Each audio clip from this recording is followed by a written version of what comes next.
Hi everyone, कैसे हो आप सब। तो चलिए आज मैं आप सबके लिए एक्सप्लेन करने जा रही हूँ DC legends of tomorrow season 1 का एपिसोड नंबर 10।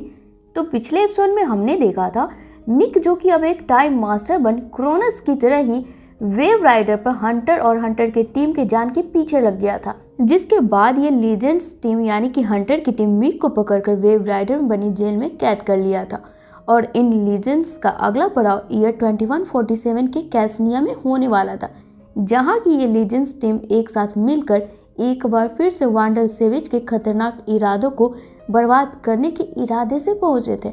और अब कहानी को आगे बढ़ाते हैं एपिसोड नंबर 10 के साथ, जिसकी शुरुआत ईयर 2147 के कैसनिया के साथ होती है, जहां हंटर अपनी टीम मेंबर्स को बताता है गिडियन के मुताबिक वांडल इस ईयर से अपने एक खतरनाक मिशन को स्टार्ट करने वाला, पर वो क्या है हमें खुद ही मालूम करना पड़ेगा, जिसकी शुरुआत अभी से ही शुरू कर दो, क्योंकि अगले 2 घंटों में वांडल सेवेज कैसनिया कांग्लोमेरेट के एक खास मीटिंग में आने वाला है, जिसके लिए वांडल क्या प्लान कर रहा है ये देखने के लिए हंटर अब यहाँ पर स्नार्ट और सारा को अपना पर्सनल बॉडीगार्ड बनाकर यहाँ पहुँचता है, जहाँ पे सिर्फ अंदर मीटिंग में जाने के लिए हंटर को ही अनुमति मिलती है। तब यहाँ जैसे ही हंटर अंदर जाता है तो उसे पता चलता है कैसनिया कांग्लोमेरेट टोर डेगाटोन नाम के एक शख्स के अंदर चलती है, जिसके पास बहुत ही हाईटेक डिवाइस मौजूद है, जिससे वो चाहे तो एक ही क्षण में दुनिया को खत्म कर दे। इतनी पावरफुल डिवाइस मौजूद थी टोर डेगाटोन के अंदर, और वांडल सेवेज ईयर 2147 में इसी टोर डेगाटोन के बेटे पर डेगाटोन का पर्सनल ट्यूटर है, जो कि धीरे धीरे पर डेगाटोन को अपने ही पिता टोर के खिलाफ भड़का रहा है, ताकि पर अपने पिता टोर को मारकर उसकी पावर हासिल कर ले। जिसके बाद वांडल सेवेज पर डेगाटोन के सहारे इसकी पावर को अपने तरीके से दुनिया को नष्ट करने में इस्तेमाल करेगा। तो ये अब कैसनिया शहर के घूमने के क्रम में एटम देखता है उसी के सूट को डिजाइन कर पूरे सिटी में एज अ गार्ड छोड़ा हुआ है, जो कि सिटी में हो रहे क्राइम को रोकता है, जिसे कैसनिया की एक खास टीम कंट्रोल करती है। तो ये अब आगे सभी लीजेंड्स वेव राइडर पे वापस से इकट्ठा होते हैं, जहां अब हंटर अपनी पूरी टीम को बताता है वांडल टोर डेगाटोन के बेटे को पूरी तरीके से अपनी कंट्रोल में किए हुए है, जहां गिडियन के फ्यूचर स्टेटमेंट के मुताबिक वांडल पर डेगाटोन के सहारे आर्मेगेडोन वायरस रिलीज करने वाला है, जिससे कि आधी से ज्यादा आबादी यूं ही बस चुटकी बजाते ही इसका शिकार बन मारे जा सकते हैं। तब ये लोग इस चीज को कैसे रोका जाए इस बारे में डिस्कशन करते हैं। तब इन्हें आइडिया आता है क्यों ना पर डेगाटोन को किडनैप कर लिया जाए। अब जब पर डेगाटोन ही गायब हो जाएगा, वांडल टोर डेगाटोन को पावर को कैसे हासिल करेगा, जिसके लिए अब ये लोग अपने प्लान के मुताबिक पर डेगाटोन को किडनैप करने के लिए पहुंचते हैं, जिसमें सबसे पहले सारा स्नार्ट मिलकर पर के गार्ड का ध्यान भटकाते हैं। तब हंटर पर के गार्ड के बीच जाकर पर डेगाटोन को किडनैप कर वापस से वेव राइडर पर लौट आता है। तो ये दूसरी तरफ अब हम एटम को देखते हैं, जो कि अपने सूट जैसे रोबोट को देख इसे कौन कंट्रोल कर रहा है ये जानने के लिए प्रोफेसर आइंस्टीन और जेफरसन के साथ कैसनिया के लैब में पहुंचता है, जहां इसकी मुलाकात डॉक्टर ब्रीस के साथ होती है।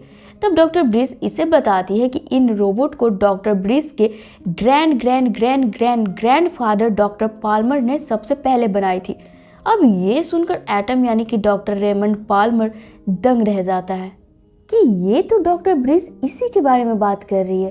पर एटम यहाँ ये सोचने लगता है कि पास्ट में एटम काफी देर तो सिर्फ फेलिसिटी के साथ चला था, वो भी महज कुछ ही दिनों के लिए, और एक और लड़की जिसके साथ एटम ने सिर्फ एक ही रात गुजारी थी।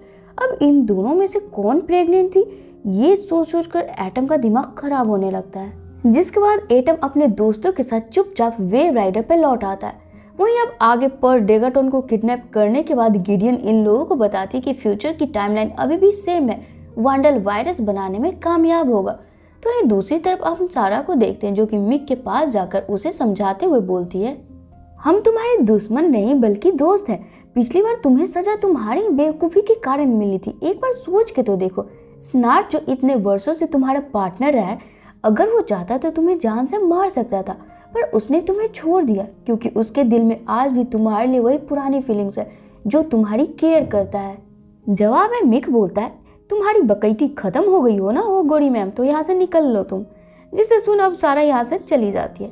तो ये अब आगे हमें हंटर को दिखाया जाता है, जो टाइमलाइन में कुछ बदलाव ना होता देख गुस्से में बिना अपने टीम मेंबर को बताए जंपसूट पर डेगाटोन को लेकर एक झील के पास इसे मारने पहुंचता है। ये सोचकर कि पर डेगाटोन को किडनैप करने का कोई फायदा नहीं हुआ, तो शायद अगर हंटर इसे जान से मार दे तो शायद टाइमलाइन बदल जाएगा। पर यहाँ जाकर भी हंटर पर डेगाटोन को मार नहीं पाता है, क्योंकि एक छोटे बच्चे की हत्या करने का पाप हंटर से नहीं हो पाता है। जिसके बाद अब हंटर यहाँ पर खुद को थोड़ा शांत करके प्यार से डेगाटोन को समझाते हुए बोलता है, अपने टीचर वांडल सेवेज को फॉलो करना बंद करो, वो अच्छा शख्स नहीं है, अपने पिता टोर के दिखाए रास्ते पे चलो। तो वहीं अब दूसरी तरफ हम टोर डेगाटोन को देखते हैं, जो कि सीसीटीवी फुटेज के जरिए अपने बेटे के किडनैपर्स को पहचानने की कोशिश कर रहा होता है, पर चूंकि इनका कोई भी रिकॉर्ड ईयर 2147 में नहीं होता है, टोर इनकी डिटेल निकालने में असफल होता है। तभी यहाँ पर वांडल सेवेज आकर इन्हें बोलता है, आप परेशान मत होइए, मैं इन लोगों को अच्छी तरीके से जानता हूँ और इन्हें कैसे ढूंढना है ये भी मुझे मालूम है। और फ्रेंड्स, लीजेंड की जो टीम है पिछले कई ईयर में जाके ऑलरेडी वांडल का मिशन बर्बाद कर चुकी है।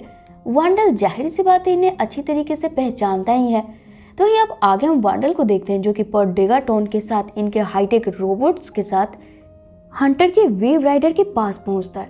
तो ही अब अपने आसपास वांडल के होने की मौजूदगी महसूस होने पर अब केनरा यानी कि हमारी हॉक गॉडेस परेशान होकर इस बात की खबर अपने दोस्तों को दे ही रही होती है कि तभी इधर बाहर से वांडल के कमांड पर सभी रोबोट वेव राइडर पर अटैक करना शुरू कर देते हैं। तब ये लोग घबराए हुए हंटर को ढूंढना शुरू कर देते हैं। तब गिडियन से इन्हें पता चलता है हंटर जंपसूट में पर डेगाटोन को लेकर कहीं बाहर चला गया है। तब ये लोग अब आखिरकार अपनी अपनी पावर के साथ वेव राइडर से बाहर निकल वांडल और टोर के गार्ड्स का सामना करने लगते हैं। पर चूंकि एटम के सूट जैसे रोबोट अब अधिक नंबर में एक साथ होकर इन पर हमला करने लगे थे, तब ये लोग इन रोबोट्स का सामना करने में असमर्थ होने लगे थे। तब एटम ये डिसाइड करता है लैब में जाकर ये रोबोट के कमांड को रोकेगा, तभी ये रोबोट रुकेंगे।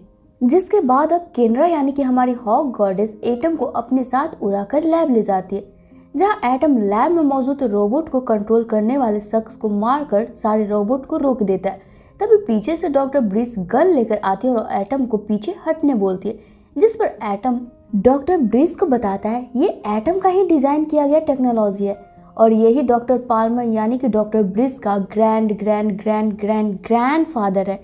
जिस पर डॉक्टर ब्रिस दंग होकर पूछती है, आप सिडनी पाल्मर हो? जिस पर एटम वापस से शॉक हो जाता है और हंसते हुए डॉक्टर ब्रिस से बोलता है, तुम सिडनी की पड़पोती हो? यानी कि फ्रेंड्स, ईयर 2016 में जब एटम लीजेंड्स के साथ चला गया था, इसकी टेक इंडस्ट्री को एटम के भाई सिडनी पाल्मर ने आगे बढ़ाई थी। जिसे सुन अब एटम को थोड़ी सी तसल्ली मिलती है कि उसके कोई भी बच्चे नहीं थे। जिसके बाद अब एटम और केनरा वापस से लड़ाई वाली जगह पर पहुंचते हैं। तब ये देखते हैं वांडल सारा की गर्दन पे चाकू रखे हुए हैं। तभी यहाँ पर डेगाटोन को लेकर हंटर भी पहुंचता है, जिसे देख अब यहाँ पर अपने बेटे के बदले टोर वांडल को सारा को आजाद करने का आदेश देता है।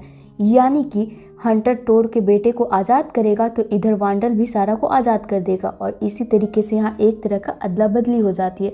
जिसके बाद अब आगे के सीन में हम पर डेगाटोन को देखते हैं, जो कि अपने पिता के साथ चला जाता है। तो वही वांडल भी अब सारा को छोड़ देता है।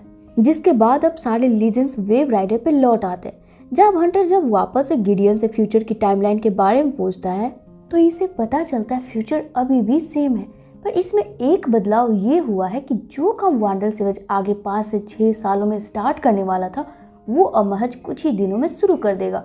और इसी के साथ अब हम व्यूअर्स को वांडल सेवेज को दिखाया जाता है, जो कि पर डेगाटोन को मैनिपुलेट कर अपना खंजर देकर उसके पिता टोर डेगाटोन की मर्डर करवा देता है।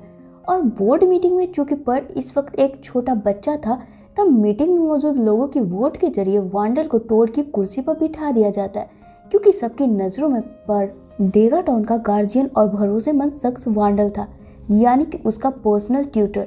तो वहीं अब एपिसोड के आखिर में हमें स्नार्ट को दिखाया जाता है, जिसे कि मिक को कैद में देख बुरा लग रहा होता है। जिसके बाद स्नार्ट मिक के पास जाकर बोलता है उसे जितना गुस्सा निकालना है ना स्नार्ट पे निकाल ले और यहाँ से चला जाए।